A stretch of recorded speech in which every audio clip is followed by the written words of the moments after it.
지난번에 우리는 모르드게와 에스더가 주변 여러 신하들과 힘을 합해서 하만을 처단한 사건을 살폈습니다.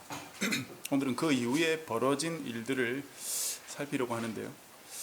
하만을 나무에 매달고 난 후에 아수에로는 하만의 집을 에스더에게 주고 모르드게에게는 자신의 인장 반지를 빼주어서 총리로 삼았습니다. 그리고 에스더는 자기가 받은 그 집을 모르드게가 또 관리하도록 그렇게 했습니다. 그런데 하만만 죽인다고 되나요?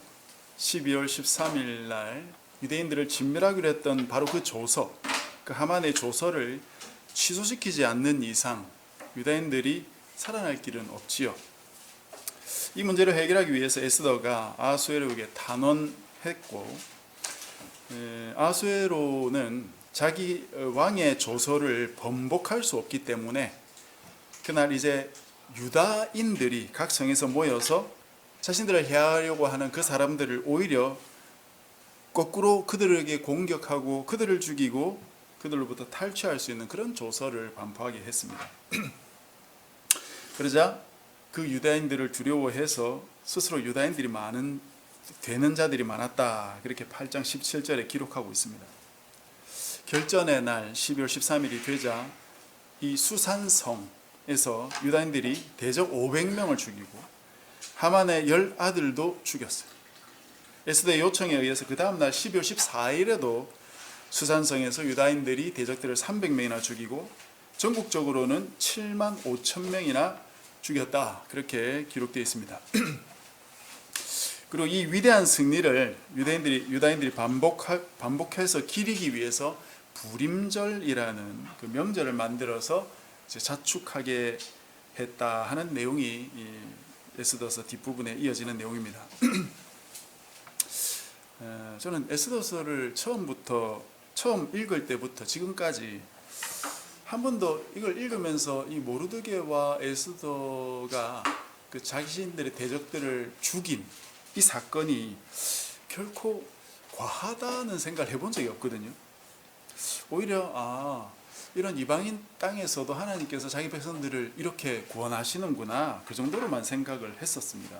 그런데 이번에 이 에스더를 묵상하면서 또 요람 하존이라는 사람의 책을 제가 여러분께 말씀드렸는데, 그분의 책도 이렇게 같이 읽어보면서 이게 좀 과한 것 같구나 하는 생각을 이제 가지게 됐다는 거죠.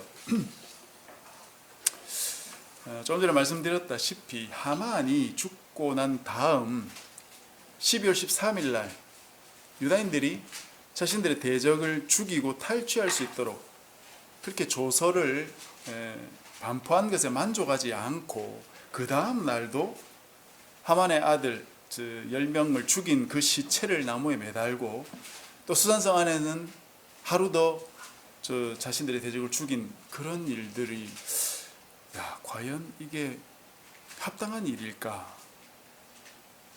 그리고 7만 5천 명이나 죽였다는 이런 일들이 과연 괜찮은 일인가? 그런 생각을 하게 된다는 것이죠. 가만히 생각해보면 아주 끔찍한 일이다 하는 생각이 듭니다.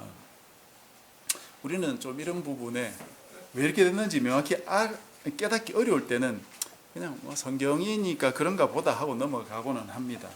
그런데 이 부분을 자세히 보면 꽤 놀라운 장면을 우리가 보게 되는데, 이런 에스더와 모르드게의 이런 대적에 대한 전쟁, 그 행위를 성경은 상당히 진지하게 긍정적인 시선을 보내고 있다는 것입니다. 9장을 이렇게 전반부, 후반부 이렇게 나누어 보면 9장 전반부에는 수산성에서 대적들을 쳐서 도륙하고 하만의 열아들을 죽이고 나무에 매달고 하는 이런 유혈낭자한 스토리가 진행되다가, 후반부에는 이 유다인들이 자신들의 대적을 처단하고 나서 잔치를 벌이고 기뻐하고 경축하고 서로 예물을 주고받고 이 대적들을 죽인 날을 명절로 정해가지고 기리고 이렇게 하고 있습니다. 그러니까 이 후반부에는 그 살육에 대한 부정적인 이미지가 어디에도 없어요. 이 후반부만 보면은 명백하게 성경은 그래 너희들 잘했다 이렇게 칭찬하는 듯하다 이 말입니다. 이게 과연 우리의 일반적인 심성하고 어떻게 어울릴 수 있을까요? 우리가 함께 이전에 그 사무엘상 공부한 적이 있는데요. 아마 여러분들 공부 안 하신 분도 계실 겁니다. 그 사무엘상에 보면 전쟁에 대한 이야기가 많이 나오는데 그 중에 전쟁이 두 가지로 나오고 있습니다. 일명 신을 위한 전쟁이라고 불리는 헤렘이 성경에 등장합니다. 헤렘은 모든 사람과 짐승을 다 죽이고 재물에 손도 안 대고 다 불태워버리는 것입니다. 또 하나의 전쟁은 경제전쟁이라고 하는 것인데 그는 경제적인 이익을 위해서 벌이는 전쟁이에요. 남자들은 죽이지만 여인들은 살리고 또 짐승들과 재물들을 빼앗는 그런 전쟁입니다. 보통은 이 두 번째 전쟁이 인간들이 벌이는 그런 전쟁이죠. 이런 전쟁은 우리가 그럴 수 있겠다 그렇게 이해할 수 있겠지만 모든 인간, 짐승, 재물을 다 멸절시키는 그 헤렘이라는 전쟁은 사실 이해하기가 좀 쉽지 않은 면이 있습니다. 그저 하나님께서 그렇게 명령하셨으니까 어쩔 수 없겠지 그렇게 넘어가는 거죠. 그런데 요람 하존이라는 이 사람은 이것에 대해서 좀 새로운 설명을 하고 있습니다. 그것을 약간 요약하면서 제가 부연을 좀 드리도록 하겠습니다. 인간의 삶을 평가하는 데는 두 가지 잣대가 있다는 거예요. 하나는 종교이고 다른 하나는 윤리라는 것입니다. 종교와 윤리가 비슷한 것 같지만 사실 구분을 해야 되겠죠. 종교를 대표하는 사람들이 제사장들입니다. 이들은 하나님의 말씀을 깊이 묵상하고 그것을 백성들에게 가르쳐서 백성들이 세속으로부터 적당한 거리를 유지할 수 있도록 그렇게 합니다. 그런 삶을 가리켜서 거룩이라고 하는데요. 이 거룩이라는 단어의 뜻이 바로 분리를 의미한다고 제가 말씀드렸습니다. 세상 일에 깊이 관여하다 보면 그게 물들지 않을 수 없는 것이죠. 그래서 하나님 앞에 나아가기 위해서는 세상 일을 적당히 멀리하고 자기를 세속으로부터 이렇게 지켜야 되는 것이죠. 그게 바로 거룩입니다. 반면에 윤리는 다른 말로 도덕이라고 부르는데 인간이 함께 살아가는 세상 속에서 발현되는 것입니다. 나 혼자 살아간다면 도덕은 필요하지 않습니다. 여러 사람이 함께 살려고 하니까 도덕이 필요한 거죠. 나 혼자 사는 사람은 하나님만 있으면 되고 성경 말씀만 있으면 되고 기도만 열심히 하면 되겠죠. 그러나 나뿐만 아니라 나의 가족, 내가 속한 사회, 또 내가 속한 이 나라, 그리고 이 나라에 속한 많은 사람들이 다 함께 잘 살기 위해서는 도덕이라는 질서를 세워둬야 되고 이것을 모든 사람이 다 함께 지킬 때 좀 더 나은 세상이 될 수 있는 거죠. 다시 말해서 종교는 나의 개인적인 욕구와 필요를 반영하고 있다면 윤리나 도덕은 내가 아니라 내 주변 사람들의 필요를 반영하는 것입니다. 그래서 필연적으로 도덕은 이 정치와 뗄 수 없는 관계다 이 말입니다. 도덕이 잘 지켜지도록 위력을 행사하는 것이 정치이고 권력입니다. 정치는 정치가의 몫이기 때문에 도덕은 결국 이 권력의 문제와 떼놓을 수 없다 이 말이에요. 도덕관념이 뚜렷한 지도자가 세워지면 다 함께 잘 살 수 있는 세상이 오게 될 것이고 그렇지 않는 지도자가 세워지면 모두가 힘든 그런 세상이 올 수밖에 없다 이거죠. 최근 몇 년간 우리가 경험한 바입니다. 이 두 가지 기준 안에서 우리가 추구해야 되는 방향은 어떤 것인가? 종교심도 뛰어나고 도덕의식도 뛰어나면 최상일 것입니다. 그런 아이러니하게도 이 두 가지를 한 개인이 다 제대로 지켜나가기에는 참 어렵다 이거죠. 성경을 깊이 묵상하고 하루에 여러 시간을 기도에 쏟는 사람은 현실의 삶과 적당한 거리를 유지하기 원하고 현실로부터 오염되지 않기 위해 자신을 지키며 살아가기 때문에 현실의 삶에 그다지 큰 영향력을 발휘하지도 못하고요. 현실의 문제를 해결하는 데에는 때로 무능합니다. 이런 사람은 성자가 될 수 있을지는 몰라도 정치적인 영웅이 되기는 어렵습니다. 그것과 반대로 함께 살아가는 이 세상의 여러 가지 문제를 관심 가지고 그 문제를 해결하기 위해서 여기저기 뛰어다니는 사람들은 앉아서 말씀 보고 몇 시간 기도할 여유가 없지요. 이 사람들은 어떤 위대한 업적을 남기기 위해서 끊임없이 권력을 쌓고 그것을 휘두르느라 정신이 없고요. 정치 세계의 규칙들을 익히고 자기를 지지하는 사람들을 결속하느라 바쁩니다. 그 안에서 성공과 실패를 경험하면서 거대한 세계를 움직이는 사람으로 성장해 가는 것이죠. 물론 이런 사람도 하나님을 믿는 사람일 수 있고 자기 시간표에 묵상과 기도를 넣어둔 사람일 수 있겠지만 그 일에 좀처럼 집중하기 힘들고 세상 일의 압박이 너무나 커서 온 신경이 그곳으로 가버리는 것이죠. 성자는 이 세상을 변화시키기 위해서 적당한 노력을 한 이후에 나머지를 다 하나님께 맡겨버리지만 도덕적인 영웅은 자기가 할 수 있는 일을 다 할 때까지 하나님께 맡기는 법은 없다 이거죠. 작년 초에 그 방영된 중증외상센터라는 드라마 여러분 보셨는지 모르겠는데 아주 재밌게 봤는데 거기 보면 외과 전문의였던 백강혁이 나옵니다. 이 사람이 우리 군인 중에 남수단에 파견되어 가지고 교전 중에 총을 맞아 목숨이 위태로운 그 한국군 대위가 있었는데 그 사람을 살리려고 비행기를 타고 가거든요. 그러면서 이렇게 기도해요. 신이시여 저만 믿으소서. 이렇게 기도합니다. 자, 그걸 보면 진짜 빵 터졌는데 이게 바로 영웅들의 대표적인 기도가 아닐까 그런 생각이 들었습니다. 영웅들은 자기들이 해야 할 일이 쉴 새 없이 다가오기 때문에 편안히 앉아가지고 기도할 여유도 없습니다. 종교와 윤리 이 두 가지 목표를 다 함께 잡아야 할 것 같지만 함께 잡을 수 있는 사람은 없기 때문에 이스라엘에도 이 두 가지를 각각 다른 사람에게 맡겼다는 것입니다. 종교는 대제사장에게, 도덕은 왕에게.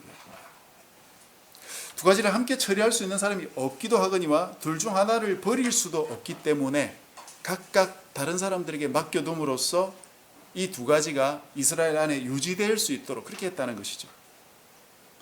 성경에 의인이라는 표현이 종종 등장하는데요. 이 의인이라는 표현이 바로 이 두 가지를 같이 겸비한 사람을 가리키는 표현이랍니다. 그러나 이 두 가지 모두를 만족할 만큼 성공시킨 게 아니라 약간은 한쪽으로 이렇게 기울어져 있는 것이죠. 대부분 도덕적인 측면에서는 아주 성공하였으나 종교적인 부분, 즉 거룩에 있어서는 최소한 정도만 유지했다는 것입니다. 그런 사람 중에 요셉이라는 사람이 있죠. 요셉은 이집트라는 거룩하지 못한 그 이방 영역에 살던 사람이었고 그 속에서 높은 자리까지 가기까지 다양한 방식으로 그 이방 지역의 오염에 적응해야 했음에도 불구하고 최소한의 거룩을 유지했던 사람입니다. 보디발의 아내의 유혹도 뿌리쳤고요. 자기가 죽기 전에는 내가 죽고 나면 이집트로 내 시신을 들고 가라 그렇게 하는 마음을 가지고 있었죠. 노아도 의인이라고 불리죠. 그런데 그 노아도 하나님께서 그 당시를 뭐라고 성경에서 묘사하셨습니까? 사람들의 모든 계획이 항상 악하기만 해서 심판할 수밖에 없다. 그렇게 말씀하신 그 시대의 아들이었죠. 소돔에 살던 롯도 마찬가지입니다. 아브라함의 조카 롯도 의인이라고 일컬어지지만 그 사람이 살았던 곳은 나그네를 환대하지 않고 괴롭히던 그런 죄악이 성행했던 바로 소돔이었습니다. 최근 우리가 묵상하고 있는 그 본문 창세기에 나오는 그런 내용들이죠. 모르드게도 마찬가지입니다. 후대 랍비들은 모르드게를 의인이라고 부른답니다. 그렇지만 이 모르드게 역시 당시 죄악의 심장부인 페르시아 궁중에 살았던 사람이죠. 이 사람들은 모두 의인으로 불리지만 그것이 절대적인 기준에서 완벽하다는 뜻이 아니라 죄악으로 관영한 세상 속에 살면서도 최소한의 정결을 유지해 나갔던 사람이다. 그래서 성경 속의 헤렘 같은 전쟁을 볼 때도 아니 하나님이 어떻게 이럴 수 있나? 이게 너무 잔인한 거 아닌가? 에스더도 아니 너무 잔인했던 거 아닌가? 그렇게만 볼 것은 아니라는 말씀이에요. 가만히 생각해보면 우리 주변에도 이미 이런 일들이 벌어지고 있다는 사실을 우리가 알 수 있습니다. 미국을 중심으로 많이 벌어지고 있죠. 얼마 전에 미국의 트럼프는 베네수엘라 마두로 대통령을 체포해서 잡아가 버렸어요. 트럼프가 내세운 혐의는 베네수엘라가 콜롬비아와 함께 마약을 미국으로 밀반입한다는 것이었어요. 그러나 그 다음 날, 바로 다음 날이었던 것 같은데요. 그 언론에 나와서 한 말은 이제부터 미국이 베네수엘라의 석유를 점유해서 질 높은 석유를 공급하고 그 이익을 자기들이 가지겠다는 것이었어요. 진짜 말도 안 되는 코미디죠. 베네수엘라가 세계 석유 매장량 1위라고 합니다. 트럼프는 그냥 자기들이 힘 있다고 이웃 나라의 자원을 훔치고 있는 것이에요. 강도짓이나 다름없죠. 이런 세계가 우리가 살고 있는 세계예요. 또 트럼프는 그린란드를 병합하려고 하고 있습니다. 현재 덴마크에 속한 자치령인데요. 앞으로 북극 항로가 열리게 되면 그 길목에 그린란드가 있기 때문에 엄청난 수혜를 누리게 되겠죠. 그걸 노리고 그린란드를 빼앗겠다는 것이죠. 더구나 덴마크는 미국과 함께 나토라는 그 조약 가입국인데 트럼프는 동맹국의 땅이라도 자신에게 이득이 되면 빼앗겠다는 생각입니다. 여기 반대하는 나라는 관세를 붙이겠다고 협박하고 있죠. 그러니까 뭐 독일, 프랑스, 영국 모두 다 머뭇머뭇 지금 그러고 있습니다. 아마도 그린란드는 트럼프가 가지게 될 것 같아요. 그야말로 무법천지예요. 트럼프는 자기 나라가 세웠던 국제법, 질서 다 깨뜨리고 있습니다.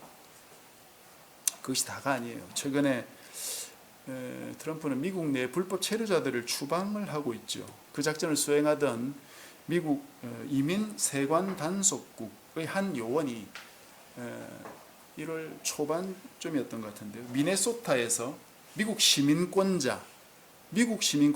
불법 체류자도 아닙니다. 미국 시민권자 30대 여성을 총으로 쏘아서 살해한 사건이 일어났습니다. 너무 잔인했어요. 보도에 의하면 그냥 바로 얼굴에다가 총을 쏘았다고 하더라고요. 그러니까 자기의 목표를 이루기 위해서 자국민에게도 총을 대놓고 쏠 수 있는 것이 트럼프 정부의 모습이고 이것이 현대인의 심성 안에 있다는 뜻이 되겠습니다. 여러분 미국을 주로 제가 말씀드렸지만 지금도 전 세계에 34건 이상의 전쟁이 진행 중입니다. 말 그대로 서로 쏘고 죽이고 하는 전쟁이 벌어지고 있다고요. 상대를 죽여야만 내가 살 수 있는 그런 전쟁입니다. 여전히 많은 사람들이 죽어가고 있어요. 우리는 한국에 살고 있는 현대인으로서 전쟁과 너무 멀리 떨어져 있는 것 같지만 우리가 예배드리고 있는 바로 이 시간에도 총에 맞아 죽어가고 있는 사람들이 있다는 것이에요. 그 전장에서 사람 목숨은 우리가 생각한 것과는 상당히 다를 겁니다. 사람 목숨이 가장 중요하게 생각되는 그런 규범은 아마 그 사회에서는 무너진 지 오래일 거예요. 어쩌면 먹고 먹히는 짐승들의 세계와 별 다를 바 없을 겁니다. 인간이 만물의 영장이니 뭐 고귀한 존재니 하는 것들은 사회적인 도덕과 규범이 지켜지는 세상에서나 가능한 소리입니다. 우리 사회가 정글이 된다면 그 사회는 정글의 법칙이 생기게 될 것이고 먹고 먹히는 먹이사슬의 관계가 될 수도 있습니다. 얼마든지요. 어쩌면 어떤 계기로 한 사회가 단숨에 그런 나락으로 떨어질 수도 있는 것이 우리가 살고 있는 사회입니다. 우리가 얼마 전에 경험했던 바로 그 12.3 내란이 바로 그런 사건이었죠. 그것이 성공했다고 생각해 보십시오, 여러분. 얼마나 많은 사람이 죽었을지 생각만 해도 정말 아찔하죠. 한번 그런 사회로 떨어지고 나면 다시 문명 사회로 돌이키기는 굉장히 어려울지도 모릅니다. 그런 사회가 되기 전에 누군가 어떤 사태를 막아서려면 어쩌면 위험스러운 전쟁을 일으키는 것이 유일한 대안이 될 수도 있다 하는 것입니다. 그때 아마 전쟁을 선택하는 것은 가장 도덕적인 선택이 될 수 있겠죠. 그것이 정치의 슬픈 운명이라는 것이에요. 이런 관점에서 이 에스더서의 전쟁을 볼 때 우리는 어쩌면 조금 더 그들을 이해할 수 있을 것 같습니다.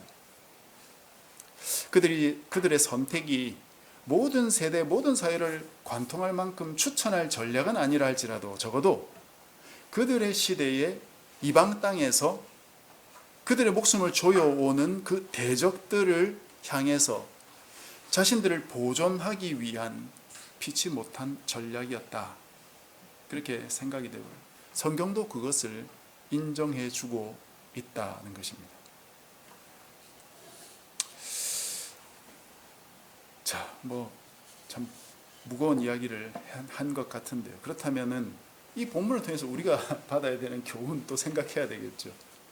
어떤 교훈을 우리가 생각할 수 있을까요? 적어도 오늘날 우리가 있는 곳에서 우리는 의인으로 살아가야 될 것이다. 그런 생각은 할 수 있겠습니다. 비록 성자가 되지는 못할지라도 적어도 최소한의 정결, 그 거룩을 지켜가면서 하나님의 뜻을 추구해가는 의인, 때로 그 순종의 과감함이 필요하다면 과감하게 순종해 나갈 수도 있는 의인, 그런 사람들이 되어야 되겠죠.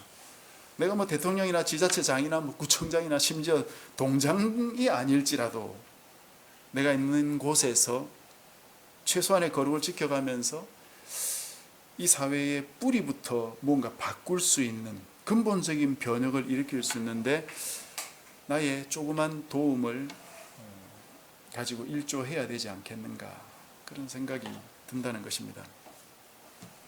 저는 사교육계에 종사하는 사람으로서 최근 교육계를 보면서 이 교육계는 결코 이대로 계속 나아가서는 안 된다는 생각이 너무나 강력하게 듭니다. 여러분, 요즘 영상 문화에 물든 아이들의 그 수학 능력이라는 것은 계속해서 떨어져 가고 있거든요.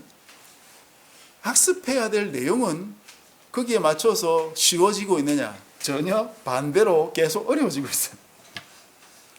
작년에는 4학년에게 가르쳤던 게 올해는 3학년에게 가르치고 이러고 있다니까요. 완전히 반대로 가고 있는 것이에요.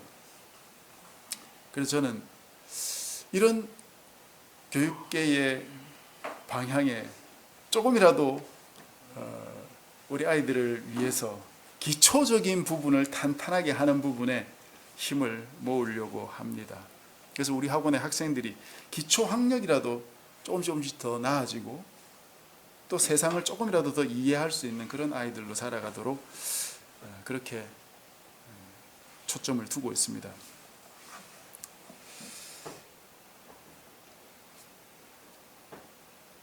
그래서 그 아이들이 때로는 자기 집에서는 최고의 애지중지하는 그런 자녀들이라 할지라도 때로는 선생님으로서 야단칠 것은 또 과감하게 야단치기도 하고 그렇게 해야 하지 않을까, 그런 생각도 해봅니다. 참 우리 집 아이들도 제대로 관리하지 못하는 수준에서 참 이런 말을 하기도 참 쉽진 않은데요. 그래도 우리가 완벽하진 않더라도 할 수 있는 대로 우리의 상황 속에서 우리의 의인의 모습들 지켜가면서 그렇게 살아간다면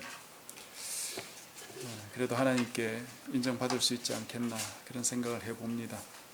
돌이킬 수 없는 시간이 오기 전에 우리가 바로잡을 수 있는 부분들은 우리의 노력들을 해가면서 바로잡아가는 우리 모두가 되었으면 좋겠습니다. 그래서 이번 한 주간도 이 은혜를 우리 마음속에 간직하면서 우리 각자의 영역에서 의인으로서 살아가는 우리 모두가 되시기를 주의 이름으로 간절히 축복합니다.